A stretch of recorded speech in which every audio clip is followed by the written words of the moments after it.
नमस्कार, जय जोहार, जय छत्तीसगढ़। मैं योगेश कुमार साहू और आप देख रहे हैं द छत्तीसगढ़।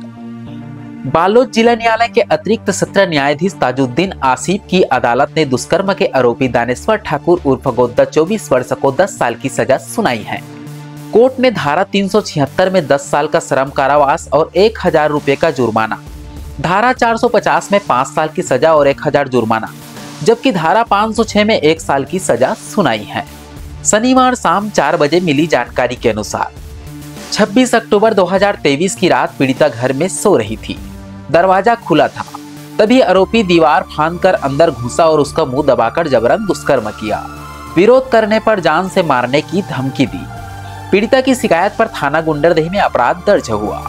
आरोपी पर धारा 458, 376 और 506 के तहत केस पंजीबृत किया गया था।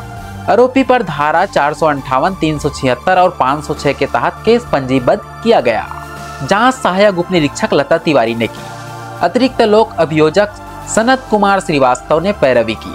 19 दिसंबर 2023 को आरोप पत्र न्यायालय में पेश किया गया, जहां ठोस साक्ष्यों के आधार पर अदालत ने आरोपी को दोषी मानते हुए सजा सुना दी। आगे अपडेट के लिए हमारे न्यूज चैनल द छत्तीसगढ़ को सब्सक्राइब करें।